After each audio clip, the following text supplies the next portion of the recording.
진정한 음악인이에요. 토론, 첼로, 우쿨렐라, 오카리나, 피아노. 이거 뭐 두루두루 섭렵하고 있어. 그래서 저도 악기를 하나 배우고 싶었는데 사실은 전에 저기 기타를 배우고 싶었는데 못하고요. 또 이제 그 뭐죠?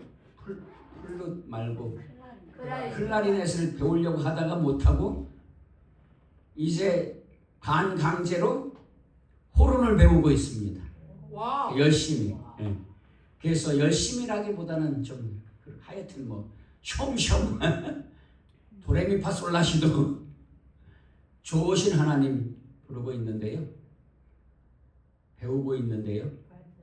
예.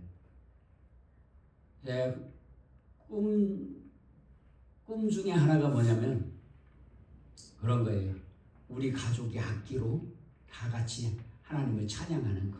어느 날 우리 가족이 저는 호른, 사모님은 뭐 우쿨렐라든지 오카리나든지 우리 주에는 첼로, 우리 은평이는 플룻 배우다가 중단해서 다 잊어버렸겠지만 어쨌든 다시 그 배운 거는 금방 또 익숙해져요.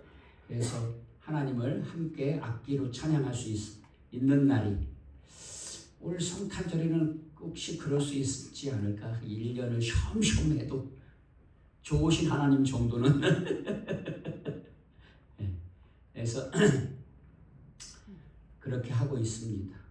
여러분, 하나님을 찬양하는 것은요 사람의 제일 되는 목적이고요 기본인 줄로 믿습니다. 그리고 하나님을 찬양하잖아요. 그러면요 귀신도 쫓겨나요. 다윗이 하나님을 찬양하니까 사울에게 들렸던 귀신이 잠깐 쫓겨나잖아요. 근데 이제 중요한 건 뭐냐면 예수님께서 귀신 들린 여자의 귀신을 쫓아내 주셨는데 예수님을 믿지를 않아. 그래가지고 이 귀신이 여기저기 돌아다니다가 도대체 어디로 가서 살아야 하나. 에이, 혹시 옛날에 살던 집 혹시 비었을래나? 갔는데 깨끗하게 비어있어. 그래가지고요 더 많은 귀신이 들어갔다 이렇게 말씀하시잖아요. 사울도 그렇잖아요. 다윗이 찬양으로 귀신을 쫓아냈어. 그러면요 하나님을 믿어야 되는데 그러지를 않았단 말이에요. 그래서 귀신 들려가지고 미쳐가잖아요. 그래서 그 충신은 다윗을 죽이려고 자기 반역할까봐 자기 왕이 뺏길까봐 그러다가 망하잖아요. 전쟁 중에 온 가족이 다 죽잖아요. 그 충성된 사울의 아들 다니엘조차도 전쟁 중에 죽고 말지 않습니까? 요나단 다니엘이 요나단 다윗과 요나단. 그래서 저는 사실은요 다윗의 믿음도 대단하지만 요나단의 믿음이 더 대단한 것 같아요. 왜냐하면 요나단은 정말 자기의 모든 권위를 주님을 위해서 포기한 거. 주님이 너를 왕으로 세웠어. 나는 왕 안 될 거야. 못 될 거야. 그러면서 다윗을 높여주고 존중하잖아요. 어떻게 그럴 수가 있어요. 참 대단한 거예요. 요나단의 믿음이 참 대단하다고 생각이 돼요. 정말 위대하다고 생각이 돼요. 하나님 앞에서 요나단도 상이 많지 않을까요? 그래서 다윗만 많은 게 아니라 요나단이 더 많을 수 있죠. 그래서 이렇게 정말 악기로 찬양하잖아요. 입술로 찬양하고 목소리는요 하나님께서 주신 악기 중에 악기라고 하잖아요. 목소리로 별소리를 다 내지 않습니까? 얼마나 감동인지. 우리 최정희 집사님 생각난다 들어보면요 여러분들 감동하실 거예요. 진짜로 거짓말이 아니라 나오나보다도 더 필이 있다니까요. 와, 진짜로요. 제가 그래가지고 생각이 난다 우리 최정희 집사님한테 들어보고 원곡은 어떻게 불렀나 나오나 거를 들어봤어요. 최정희 집사님 훨씬 나. 뭐 면을 세워주려고 하는 소리가 아니라 그렇더라고요. 진짜로. 이 목소리는요, 여러분 하나님께서 주신 최고의 악기잖아요. 저 같은 사람은 음치잖아요. 그래도요 열심히 부르니까 하나님이 잘 부르게 해주시더라고 또. 아멘. 그래서 열심히 하나님을 찬양하면 능력이 나타나고요, 귀신도 쫓겨나고요, 여러분 역사가 나타나게 될 줄로 믿습니다. 가정이 화목하고요. 아멘. 왜냐하면 하나님께서 그렇게 만드셨습니다. 그런데요, 오늘날에는요 하나님을 찬양하지 않아서 어둠이 짙어지고 깊어지고 있잖아요. 어둠이 짙어진다, 깊어진다는 의미는 죄악이 관용해졌다, 죄악이 차고 넘쳤다, 그런 말이에요. 그래서 하나님의 심판이 임박했다, 그런 의미입니다. 그런데 죄악이 관영한 그 상태는 어떤 상태입니까? 법이 평등하게 적용되지 않고 악인이 득세하고 의인이 고난받으며 그것을 당연시 여기는 거고, 악인을 의롭다 하고 의인을 악하다 하는 세상, 죄가 차고 넘쳐가지고요, 이기주의가 만연하고, 디모데서에 보면 말세의 때에는요 돈을 사랑하고 이기주의가 만연하고 자기를 사랑하고 그런다고 하잖아요. 그래서요 옳고 그름의 기준이 뒤바뀌고 정직하게 사는 사람이 바보 취급받고 편법과 수단 방법 가리지 않고 권력과 부를 이루는 사람을 이렇게 능력 있다 칭송하고, 나도 저렇게 살아야지 이렇게 부러워하고, 그냥 편법과 불법 수단 방법 가리지 않고 권력을 취하고 부를 이루었는데 그걸 칭송해요. 저는 그래가지고 몽골의 그 징기스칸이 있잖아요. 이 사람을 위대한 영웅으로 그리더라고요. 그런데 가만히 보니까 이 사람이 어떤 사람이냐면 아주 포악한 군주예요. 좋은 사람 전혀 아니에요. 악한 사람이에요. 그래서 그 사람이 한 말을, 비유를 많이 드는데, 그 형제들을 다독일 때에 나무가 하나를 부러뜨리면 잘 부러지지만 여러 개 나무탄을 부러뜨릴 때는 못 부러뜨린다는 거예요. 그래서 똘똘 뭉쳐야 된다. 그런데 그 똘똘 뭉치는 게요, 남을 괴롭히느라고 뭉쳐. 그러면 됩니까? 안 됩니까? 그건요 옳지 않아요. 영웅 아닙니다. 무슨 영웅입니까? 히틀러가 영웅입니까? 아니잖아요. 그런 것처럼 징기스칸도요 히틀러에 못지않아요. 제가 보니까 그렇더라고요. 그래서 여러분, 죄악이 관영한 세상은 이렇게 불법, 편법, 수단, 방법 가리지 않고 부를 이루고 권세를 이룬 사람들을요 칭송하고 부러워하고 이런 세상이라는 거예요.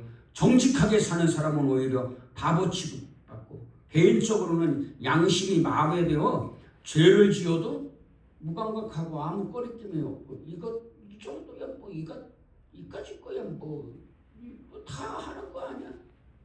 다른 사람들도 다 해. 나만 뭐 바보처럼 왜 정직하게 살면서 손해봐야 돼? 이런 세상. 그래서요 이럴 때에는요 가장 고통받는 사람이 어떤 사람들이냐면 약한 사람들, 고아, 과부, 장애인 같은 그런 정말 빈곤층, 스스로를 보호할 수 없는 이들이 가장 먼저 고통을 받는다는 거예요.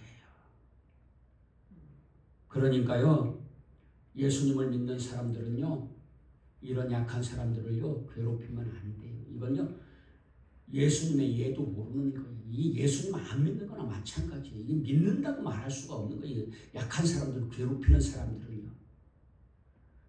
오히려 약한 사람들을 도와주고 돌봐주어야 할 줄로 믿습니다. 그래야 빛을 비추는 거죠. 그런데 이렇게 어둠이 깊어지고 짙어졌다는 것은 죄악이 반영했다. 그래가지고요 이런 때가 되면요 막 오히려 죄를 지으면서 쾌감을 느끼고 쾌락을 즐기고 불안이 극대되고 불신이 만연하고 하나님을 부인하는 것을 넘어서요 내가 신이 되겠다는 거예요. 사람이. 오늘날요 그렇잖아요. 하나님 대신 돈, 권력, 쾌락, 자기 자신을 우상으로 삼는데 오늘날요 이 옳고 그름이 뒤집어졌잖아요. 나쁜 짓 하고 오히려 떵떵거리고 사람들이 추궁하고 떳떳하게 뭘 잘못했어? 이렇게 말하는 세상이잖아요. 판사, 검사, 변호사 할 것 없이요. 하여튼 뭐 재판에서 승리만 하면 돼. 옳고 그름이 없어. 재판에서 승리하면 돼. 수단 방법 가리지 않고 재판에서 이기면 죄가 없대. 뭐 이런 놈의 세상에 뭐 공의와 정의가 있는 세상입니까? 이 공의와 정의가 바로 서야죠. 이런 세상을 죄악이 관영한 세상, 어둠이 깊어지고 짙어진 하나님의 심판에 직면한 세상이라고 하는 것이죠. 그런데 우리의 사회를 보면요, 그런 것 같지 않아요. 그러면 이런 때가 되잖아요. 그러면요, 하나님께서 우리의 기도도 안 들어주신답니다. 들어도 왜 안 들어주세요? 오늘 잠언에 보면요, 이렇게 말씀하세요. 왜 안 들어주시냐면, 내가 불렀으나 너희가 듣기 싫어하였고, 내가 손을 폈으나 돌아보는 자가 없었고, 도리어 나의 모든 교훈을 멸시하며 나의 책망을 받지 아니하였은즉, 너희가 재앙을 만날 때에 내가 웃을 것이며 너희에게 두려움이 임할 때에 내가 비웃으리라. 듣지 않으신다는 거예요. 또 스가랴에서도 보면요, 스가랴 7장 13절, 내가 불러도 그들이 듣지 아니한 것처럼 그들이 불러도 내가 듣지 아니하리라. 만군의 여호와가 말하였느니라. 내가 그들을 바람으로 불어 알지 못하던 여러 나라에 흩었느니라. 그 후에 이 땅이 황폐하여 오고 가는 사람이 없었나니 이는 그들이 아름다운 땅을 황폐하게 하였음이니라 하시니라. 하나님께서요, 이스라엘 백성들의 기도를 안 들어주셔서 그 땅이, 아름다운 땅이 황폐하게 되게 하셨는데 그들이 그렇게 만들었다는 거예요. 왜냐하면요, 하나님께서 부를 때에 안 들어. 예레미야나 에스겔이나 이런 이사야나 이런 성경을 보면요, 하나님께서 부르실 때에 또 경고해 주실 때에 사람들이 그래, 듣기 싫어. 그런 얘기는 하지 말어. 도대체 왜 짜증나게 자꾸 그렇게 말해. 동성애가 왜 죄라고 자꾸 말해. 옳고 그름이 뒤집어졌잖아요. 성경에서 죄라고 하는데 아니래. 뭐 왜 죄냐. 하지 말래. 듣기 싫대. 그래서 교회 안 나와. 진짜로. 듣기 싫어가지고. 그리고 거짓 선지자들이 평화를 말하는데 좋다는 거예요. 평안하다. 평안이 없는데 평안하다. 그래. 그렇지. 그런 말을 해야지. 내가 뭐 교회에 와서 뭐 안식을 얻으려고, 쉼을 얻으려고 왔지, 뭐 듣기 싫은 소리나 들으려고 왔어? 이런. 여러분, 오늘 종려주일입니다. 종려주일은요, 예수님이 십자가에 죽으시러 예루살렘에 입성하는 날입니다. 그때의 사람들이요, 호산나 다윗의 자손이여, 우리를 구원하소서 다윗의 자손이여, 이렇게 말하는 거예요. 우리를 구원하소서 다윗의 자손이여 하고 찬양하는 거예요. 그런데 금방 태도가 돌변해서 예수님을 십자가에 못 박았죠. 그래서 여러분, 예수님이 십자가에 죽으시러 예루살렘에 들어가시는 그런 날을 기념해서 종려주일로 지키는데, 왜 지킵니까? 주님의 그 구속의 은혜를 잊지 않고 기억하고 전하기 위해서 지키는 거잖아요. 그런데 그때에도 그랬잖아요. 예수님이 우리의 죄를 대속하시려고 십자가에 죽으러 오셨지만 환영하는 것처럼 보였는데 사실은 다 예수님을 십자가에 못 박는데 합세하고요, 진리를 거부하고요, 빛 되신 예수님을 거부하고요, 거절하고요, 예수님을 십자가에 못 박아 죽여요. 그래서 예수님이 죽으실 때에 온 세상이 암흑천지가 되었잖아요. 그렇게 캄캄할 수가 없는 암흑이 되었잖아요. 물론 이제 죽으시고 나서 다시 밝아졌지만, 그래서요, 주님은 그러시는 것이요. 죽으시는 것으로 끝나지 않고 주님은 항상 예수 그리스도를 통해 다시 빛이 비치게 하신단 말이죠. 회복이 일어나요. 예수 그리스도로 말미암아 세상이 어둠이 깊어지고 짙어지는 때에 하나님의 예수님의 빛은 더 밝게 빛나게 되는 줄로 믿습니다. 여러분, 그래서 오늘 종려주일에 그리스도인들이요 깊어지고 짙어진 어둠의 세상에서 탄식만 할 것이 아니라 이때에 빛을 비추면 그 빛이 더 밝게 빛나게 될 줄로 믿습니다. 그래서 예수님을 믿는 사람들이 세상에서 빛을 비추며 살 때에 참된 종려주일의 의미를 밝히면서 되새기면서 살게 되는 줄로 믿습니다. 여러분, 세상에 어둠이 깊어지고 짙어져 그러면요 하나님이 안 들으셔요. 기도도 안 들으셔요. 그래서 여러분, 그럴 때에는 왜 그러냐면요, 우리가 하나님의 말씀을 안 들으니까. 그래서 성경은 그러잖아요. 평화를 전하는 선지자의 말은 평화가 이루어진 후에나 알 수 있다는 거예요. 이게 가짜인지 진짜인지는 평화가 이루어져야 알 수 있는 거예요.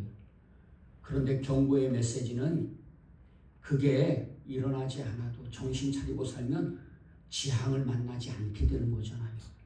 경고해 줄 때. 우리 흔히 그런 예를 많이 들잖아요. 임진왜란 6.25 때 경고했잖아요. 사람들이, 옳은 의로운 사람들이 저 일본 가서 정탐하고 와가지고 그랬잖아요. 일본이 곧 쳐들어올 겁니다. 10만 명 군사를 양병해서 준비해야 합니다. 그런데 이 정치하는 인간들이 문제야.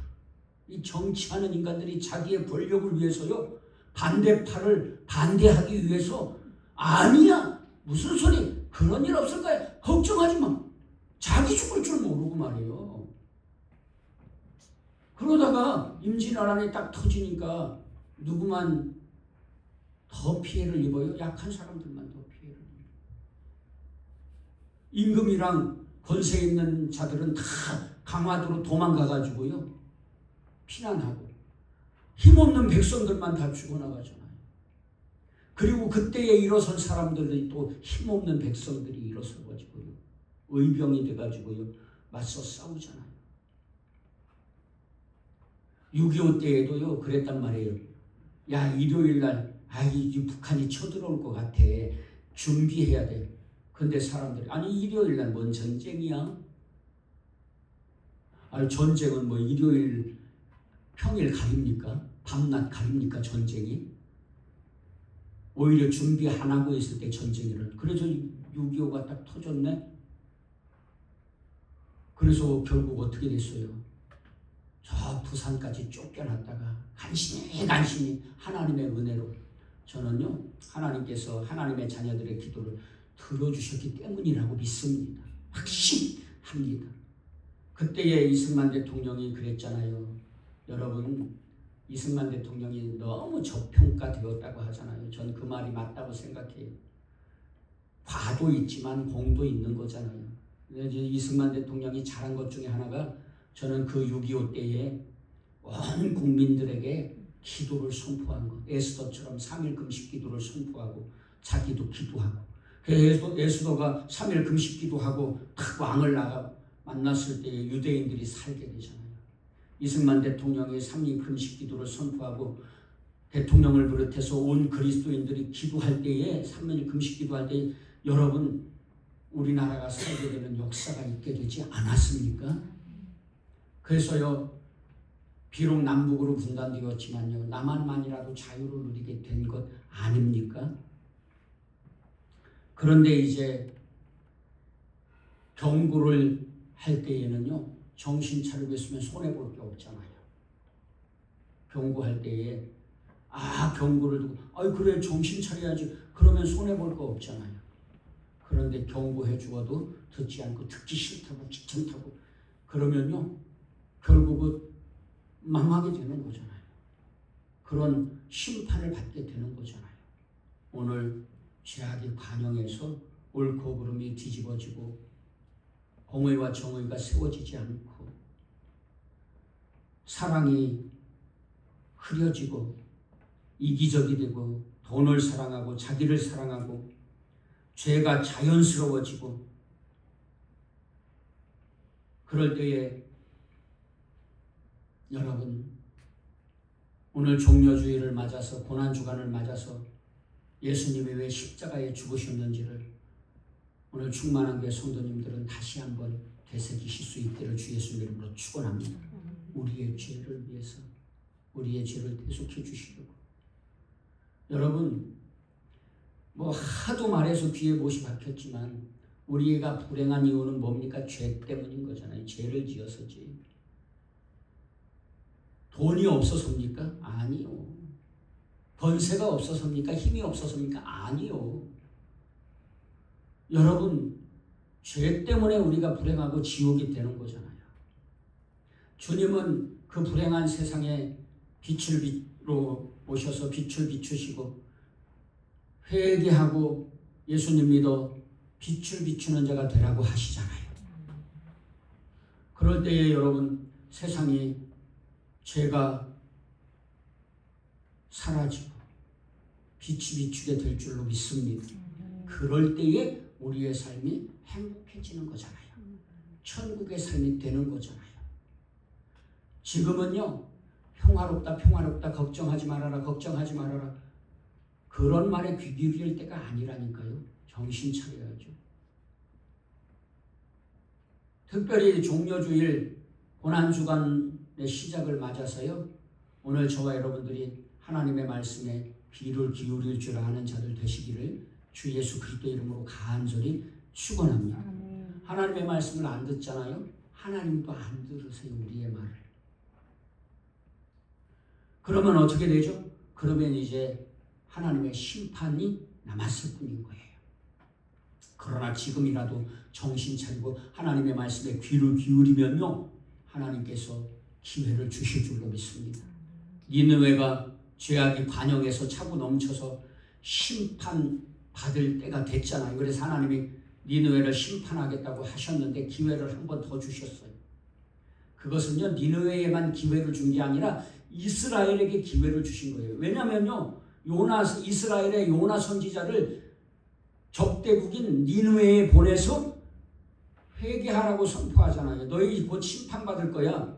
그런데 여러분 니느웨가 그 말을 듣고 왕을 비롯해서 온 백성이 회개했다니까요. 하나님의 경고를 들어서 회개하니까 그런데 요나도 알았어. 아니 하나님의 복음 전하면 우리 적들이 다시 살게 되잖아요. 저는 싫어요 그런 거. 안 가요. 그런데 하나님이 억지로 보내셔 강제로. 그 가서 복음을 선포했어. 그랬더니 다 회개하고 하나님의 심판을 미루셨다니까. 그러니까 요나가 뭐라 그래. 내가 그럴 줄 알았어. 내가 뭐라 그랬어요. 그럴 거라고 했잖아요. 그래. 그러니까 하나님께서 요나에게 교훈을 또 주세요. 해가 그냥 막 평소보다 더 뜨겁게 짱짱 내려지게 하는데 해가 내려지는데 그때의 박농쿨을 자라게 하셔가지고 순식간에 자라서 그늘이 지게 만들어. 그래가지고 요나가 그 뜨거운 햇볕에 있다가 박농쿨 아래에서 힘을 얻었는데 갑자기 걷어가 보셔. 버리셔. 말라 죽게. 그러니까 요나가 불평해. 어째서 야 네가 이렇게 불평하는 거 당연한 거냐? 그러면 당연하죠. 그러니까 하나님께서 그러시잖아요. 그때 야 니느웨는 좌우를 분별하지 못하는 어린아이들이 십수만 명이야. 그 아이들 어떡할 거야. 여러분 미국과 이란의 전쟁, 이스라엘과 하마스의 전쟁, 우리가요 잘못 판단하면 안 되는 것이 이스라엘만 민간인을 죽이고 아이들을 죽이는 게 아니잖아요. 사실은요 미국만 그런 게 아니잖아요. 하마스도 이란도 다 똑같이 어린아이들을 죽이고 오히려 더요 이슬람은요 더 포악해요. 우리를요 가차 없잖아요. 그 사람들은 이런 일도 있었다고 해요. 이슬람인이 우리나라에 와서 우리 여인, 우리 여자 청년을 꼬셔서 결혼했어. 나중에 자기 나라에 가보니까 아내가 벌써 4명이나 있어. 왜냐면 그 나라는요 일부 닫혀지잖아요. 그래가지고 데리고 왔는데 이미 아내가 4명이나 더 있어. 그런데 어떻게 해요? 돌이킬 수가 없잖아요. 결혼했는데. 그리고요 그 나라는 이게 이혼이 허락되지가 않잖아. 남자 마음이잖아. 그래가지고요 데리고 가가지고 처자식을 막 아내가 반항하고 그러면 두드러 패고 이렇게 해가지고요 결국은 이슬람인을 만든다. 이런 일이 실제로 있다고 얘기하잖아요. 무자비하잖아요. 그러니까 막 이스라엘이 미국이 아이들을 다 죽였다 그래서 막 욕하는데 그건 매 마찬가지잖아요. 하마스도 마찬가지고 이란도 마찬가지. 이란도 사실은요 독재하면서요 일반 백성들을 국민들을 얼마나 힘들게 합니까? 솔직한 이야기. 그러니까 누가 옳고 그르다를 말하고 싶은 것이 아니라요. 여러분 이럴 때에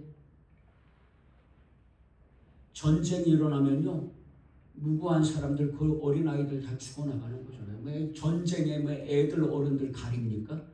약한 사람들 강한 사람들 가리나요? 안 그러잖아요.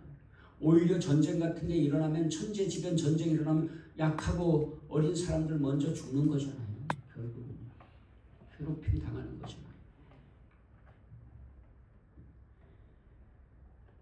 그러니까요 이런 좌우를 분별하지 못하는 십수만 명의 아이들이 니느웨에 있어.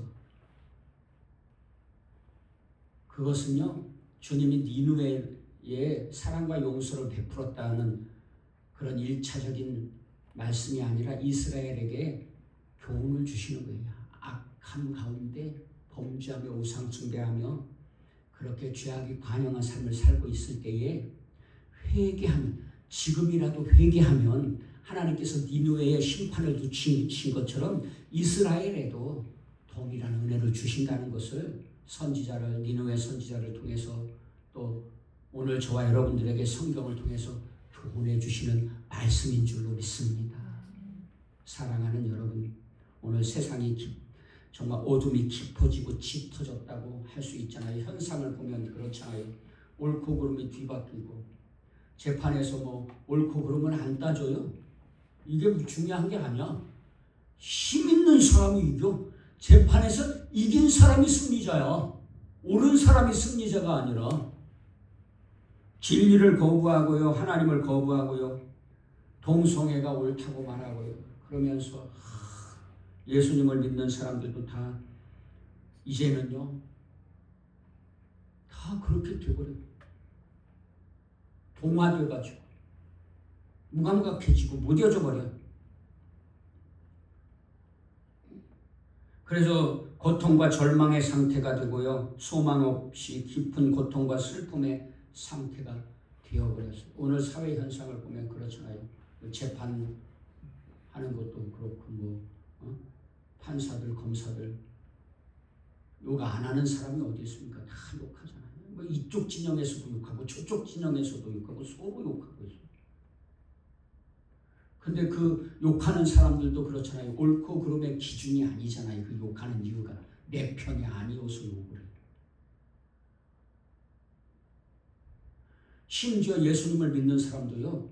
옳고 그름을 따지지 않, 진리를 따지지 않잖아요. 하나님의 말씀을 따지지 않아요. 내 편. 너는 내 편이기 때문에 괜찮아. 너는 내 편이 아니라 적의 편이기 때문에 안 괜찮아. 옳은 일을 하든 그런 일을 하든 상관없이 진리가 바로 서지 않잖아요. 이럴 때 어둠이 깊어지고 짙어졌다고 말할 수밖에 없는 것 아닙니까? 그래서 하나님과 단절된 상태, 하나님의 말씀을 듣지 않는 상태, 이런 상태가 돼가지고요 죄를 느끼지 못해요. 무감각해져가지고 그냥 진리와 거짓의 경계가 무너져가지고 거짓이 진리처럼 보이고 진리가 오히려 불편한 것이 되어 저 버렸잖아요. 지금 여러분 동성애가 진리가 됐잖아요. 동성애가 진리라니까요. 그래가지고 뭐 국회의원들이 동성애 차별 금지법을 앞장서서 통과시키면 국회의원에 당선된다니까요. 그런데 심지어 그 사람을 찍어주는 사람 중에 그리스도인들이 많다니까요. 그러니까 여러분 어둠이 깊어지고 짙어졌다고 말할 수밖에 없는 거잖아요. 그러면 결국은요 심판받잖아요. 그런데 하나님께서 지금 이렇게 말씀하시는 것은 무엇입니까? 기회를 주시고자 하시는 것이잖아요.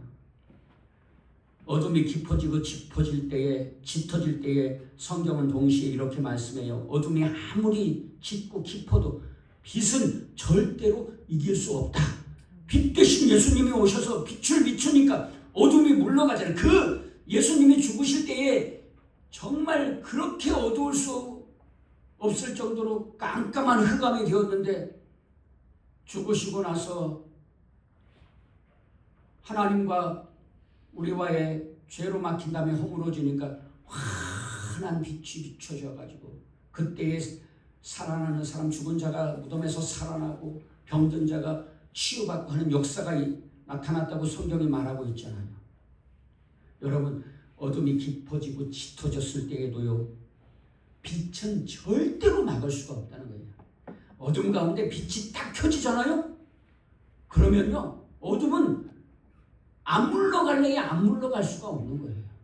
밝아지지 않을래야 않을 수가 없는 거죠. 여러분 이럴 때에 예수님을 믿는 저와 여러분들은 어떻게 해야 합니까? 어둠이 짙어지고 깊어졌다고 거기에 동화돼서 나도 어둠이 되면 안 되잖아요. 이때에 여러분 평화를 전하는 사람들 평안하다 평안하다 걱정하지 말아라 뭐가 걱정이야 이런 사람들 말 귀 기울이지 마세요. 그러다 망한다니까요.